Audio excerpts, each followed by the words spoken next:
शिव जी की महिमा जन जन तक पहुंचे, इसलिए सच्चिदानंद सीक्रेट्स हब आप सभी को शिव महापुराण की कथा सुना रहा है।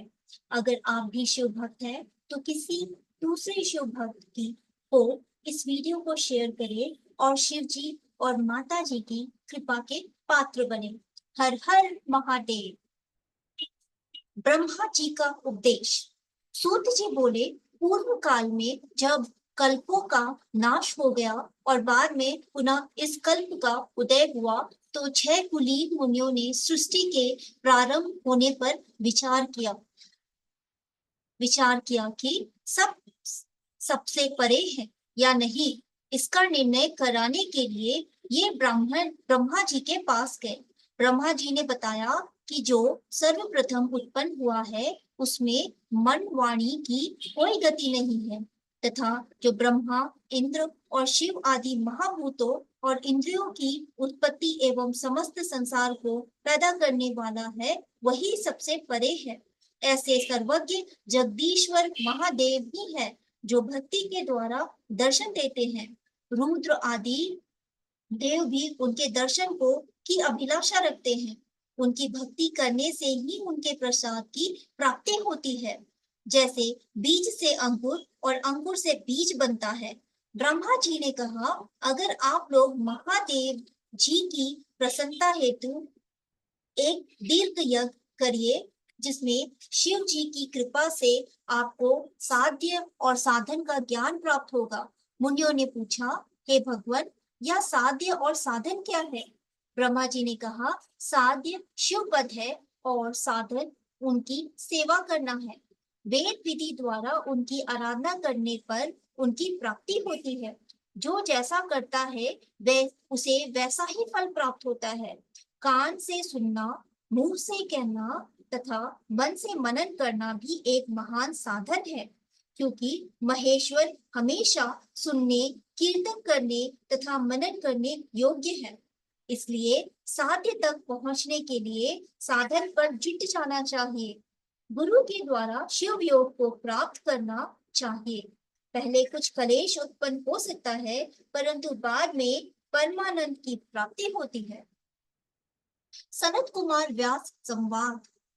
मुनियों ने ब्रह्मा जी से पूछा, श्रवण, मनन और कीर्तन क्या है, कैसे किए जाते हैं?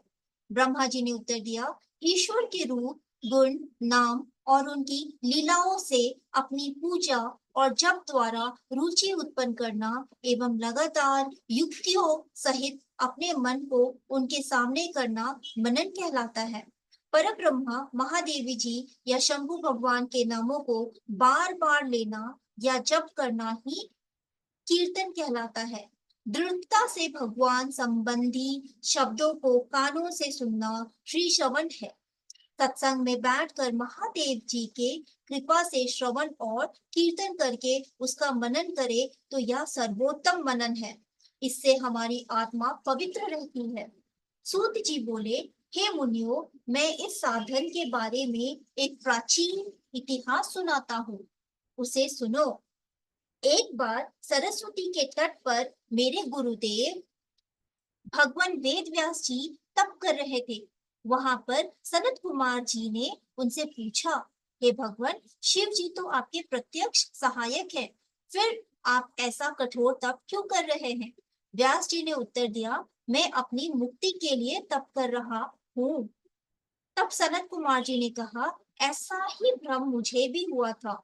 इसी तरह मैंने भी अपनी मुक्ति के लिए मंदराचल पर्वत पर तप किया था। तब शिव जी की आज्ञा से उनके नंदीश्वर ने मुझे बताया था कि शिव जी के कीर्तन, श्रवण तथा मनन द्वारा ही मुक्ति मिल जाती है। तब मेरा भ्रम दूर हो गया। अंततः अतः व्यास जी, आप भी ऐसा करें। ऐसा कहकर सनत कुमार जी चले गए। इस पर ऋषि ने पूछा, जो व्यक्ति श्रवण, कीर्तन और मनन नहीं करता, वह बिना प्रयत्न के कैसे किस प्रकार मुक्त हो सकता है? कृपा कर हमें बताए। लिंगेश्वर परिचय। श्री सूत जी ने बताया यदि कोई व्यक्ति श्रवण मनन और कीर्तन के स्थान पर शिवलिंग की स्थापना करके उसका पूजन करता है, तब भी वह इस संसार रूपी सागर से मुक्ति पा जाएगा। मैंने अपने गुरु जी से सुना है कि शिव जी ब्रह्म स्वरूप निष्फल कला रहित तथा काल सहित है। इस निष्फल में निराकार लिंग की प्रधानता है। वे सभी कलाओं से युक्त है और साकार निराकार से ही शिव जी ब्रह्मा संजक भी है। व्यक्ति शिव जी के साकार रूप और निराकार रूप दोनों को पूजते हैं। प्राचीन काल में ब्रह्मा विष्णु और के विवाद में उन्होंने शिवलिंग में प्रकट होकर दर्शन दिए थे। तभी से शिवलिंग इस संसार में पूज्य हो गया। इससे सबका कल्याण होता है और मोक्ष की प्राप्ति होती है। हर हर महादेव।